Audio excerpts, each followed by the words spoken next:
para apresentar o primeiro Sagrado Cast do ano, com o tema Redações do Enem 2025.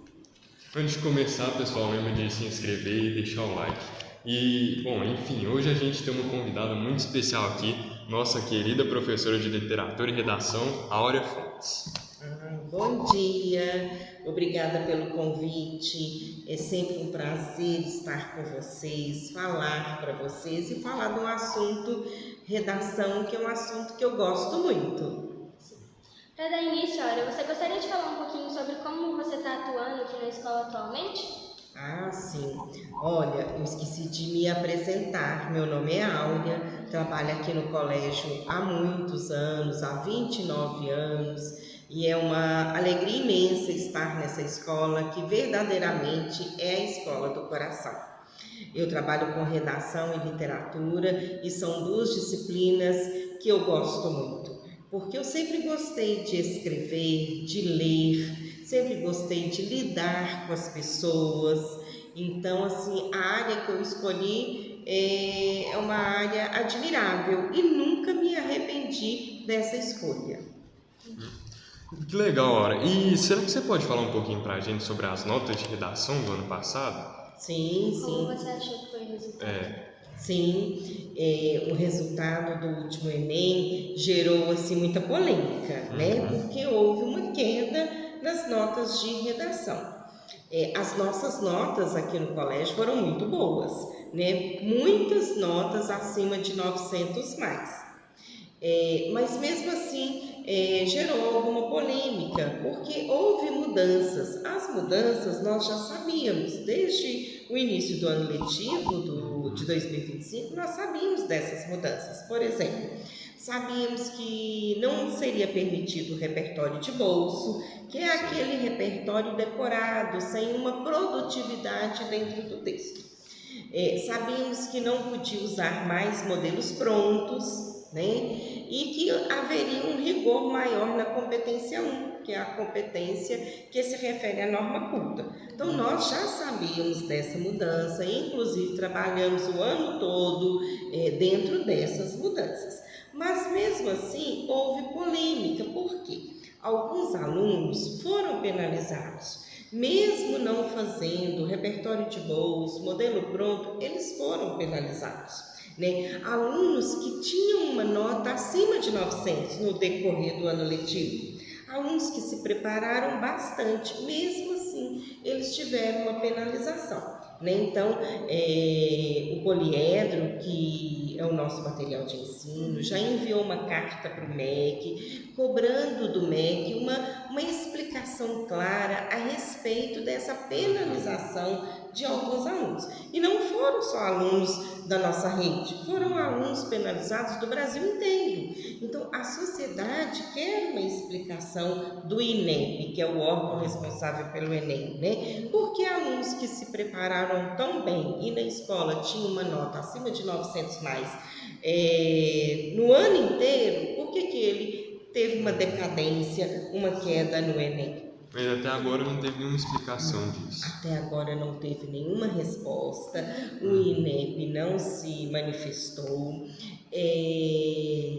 Essa carta que o Poliedro mandou ainda não veio a resposta, né? Os textos que foram avaliados, notas 1000, né? Os textos do último Enem, os 7 textos, ainda não foram divulgados para a gente analisar e ver o que eles tiveram para receber essa nota 1000. Qual foi o critério, né? Qual foi o critério? O critério, nós já sabemos que são as 5 competências do Enem, né? Aquelas competências que estão no verso da folha de redação de vocês. Porém, alguns alunos foram muito penalizados nesses critérios. E aí é a grande polêmica, nós queremos saber o porquê disso. E você acha que esses resultados, essa baixa quantidade de notas 1000, assim como você falou, foram apenas 7 em todo o Brasil, e esses alunos que foram penalizados durante o ano, você acha que tem alguma coisa relacionada com o processo de correção das redações que os corretores realizam para corrigi-las? Infelizmente, sim, né?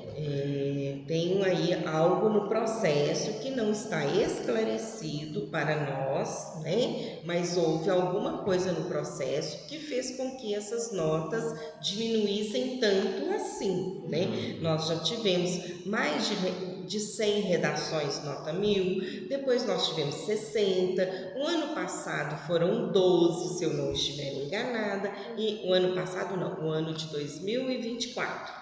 2025 houve apenas 7. Então a gente está vendo que está tendo uma decadência grande do número de nota 1000. E isso se deve ao processo. As competências são as mesmas para todos esses anos, as competências para a correção e atribuição de notas são as mesmas. Então o que houve? Sim. Né? Eis assim a grande pergunta que a gente busca por uma resposta. Né? E já puxando um gancho aqui, Aura, você falou pra gente uma vez que você já foi chamada para ser corretora do Enem.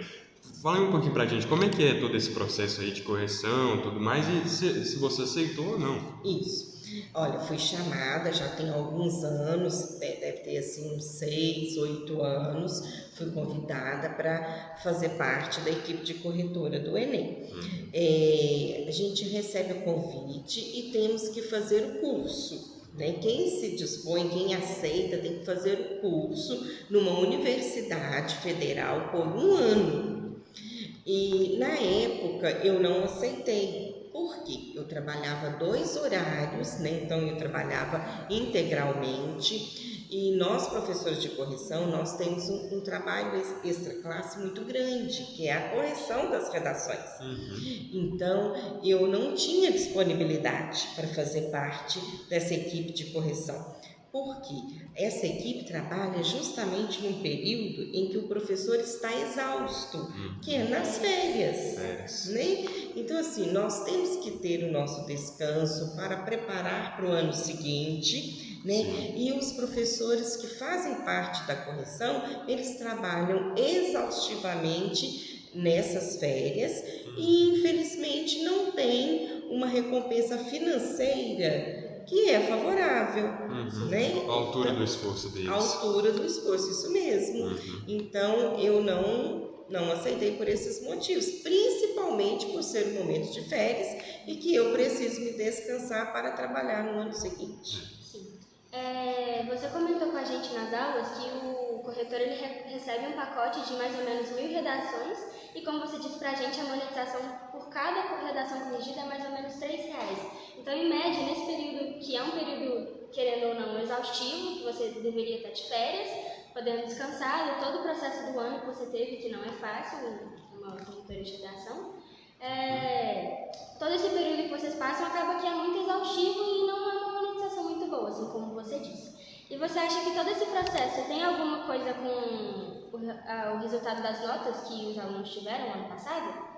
Olha, pode ter sim, né? Pode, esse período de cansaço do professor, né? Tem que ter uma correção rápida, porque o Enem é no final do ano, no início de janeiro as notas já são divulgadas para eles participarem do SISU, então é um processo rápido, né? Então essa rapidez, justamente no período de cansaço, pode ter influenciado sim os resultados, né? E não foi só no ano de 2025, né? Isso vem influenciando a todo ano, porque sempre é no mesmo período o Enem e a correção das redações não tem outro jeito, é no período de férias do professor. Sim. Mas aproveitando e falando nisso, Aura, hoje em dia nesse mundo, com todas essas novas tecnologias e avanços, e levando em consideração que os corretores também são gente, né, como você disse, se cansam e tal, você acha que a IA, essa nova tecnologia que eles estão inventando, pode sim substituí-los futuramente? Olha, eu penso que não, sabe? Porque a correção do texto, por mais que ela siga um padrão para corrigir, né, que são as 5 competências, por mais obediência que o aluno tem que seguir dentro dessas competências, o professor tem que analisar uma questão ligada à criatividade, né? E eu acredito que a IA não consegue avaliar isso. Sim. Né? Então, assim, eu acho que está longe da IA fazer a correção das nossas redações, porque engloba a criatividade, a subjetividade, né, do escritor, e eu acho que isso é só o humano que consegue fazer. Um contexto que só o humano consegue entender. Justamente. Falando em contexto, Aura, conta pra gente o que você achou do tema da redação do Enem do ano passado, que foi perspectivas acerca do envelhecimento brasileiro. Isso, achei um tema muito bom, um tema tranquilo, um tema que todos os alunos, estudantes aí do ensino médio, principalmente do terceiro ano, se prepararam. Não teve surpresa, né? O tema não foi surpreendente. Todo mundo parecido ou justamente aí com esse tema fez uma redação, né? Aí o aluno tinha que ficar assim bem atento, né? Porque o tema fala do envelhecimento na população brasileira e não o envelhecimento da população. Então essa mudança aí de conjunção muda o foco, né? O sentido que o texto vai ganhar, né? Então assim, fazer uma abordagem de como é envelhecer nessa sociedade nossa que tem um perfil atual de utilitarista, imediatista, né, de que não valoriza o idoso, né, somente a juventude. Então, o candidato que preocupou com esse tema aí, que teve um pouco de tranquilidade para ler os textos motivadores, com certeza fez um texto muito bom. Então, com base nesse tema, o repertório que você usaria, que você recomendaria, seria justamente esse do envelhecimento, né, que você acabou de citar. Isso. Repertórios existem muitos, né? Por exemplo, o próprio repertório histórico, se o aluno lá no momento, por ansiedade, por nervosismo, não se lembrou de nenhum filme, de nenhum livro, de nenhuma série, para colocar no texto, o próprio repertório histórico, né? Como que no passado os idosos eram tratados e como era envelhecer no passado. E como hoje é o envelhecer dentro dessa sociedade imediatista e utilitarista, né? Bom, eu fico muito feliz que a gente tenha a Aura como professora. Eu acho que todos os alunos do ensino médio do Instituto eles foram muito bem preparados. Ano passado mesmo, a gente fez diversas redações sobre o tema do envelhecimento da sociedade brasileira. E a Aura está sempre apresentando novos repertórios para a gente e tal, para a gente poder se sair muito bem nas redações. Aura, além dos repertórios não somente sobre o envelhecimento da população brasileira, tem algum repertório que você gostaria de dar assim, para as pessoas que estão assistindo esse podcast para usar em qualquer tipo de redação, um autor brasileiro, que seria muito bom para a gente conseguir, que teria uma valorização muito boa nas nossas redações? Olha, o que eu oriento acerca dos repertórios é que vocês leiam livros de literatura e saibam apropriar-se desse repertório. Porque quando você lê uma obra literária, né, porque existem obras aí que elas são universais. Por exemplo, Quarto de Despejo, da Carolina Maria. É uma obra que trabalha tantos temas sociais que ela se tornou uma obra universal. Então, quando você lê a obra, você se apropria daquele conteúdo, daquele enredo, e você vai saber usar na sua redação de uma forma muito coesa com a temática.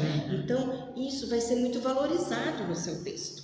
Então, a minha orientação é que vocês leiam as obras literárias, principalmente as que eu sugeri este ano, né, e outras mais, é claro, porque vocês terão uma apropriação do enredo e vão saber usá-lo com muita pertinência, com muita produtividade no texto de vocês. Sim.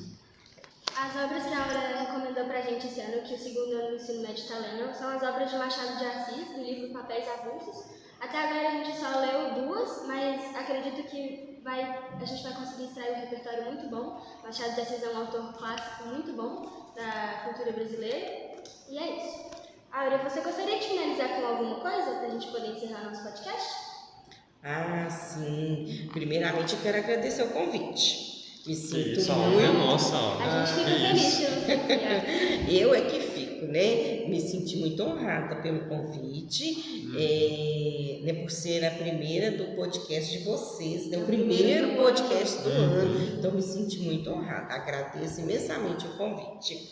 E a mensagem que eu deixo é essa: dediquem-se à leitura e à escrita. Nós só temos conteúdo para escrever um bom texto se nós lermos. Senão, de onde tiraremos o nosso conteúdo?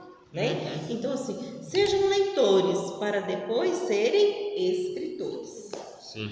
Bom, então é isso, gente. Aqui a gente encerra nosso primeiro podcast do ano. Agradecemos, né, principalmente a Aura por nos agraciar com a sua presença. Agradecemos você que assistiu o podcast e desejamos a todos um ótimo ano letivo.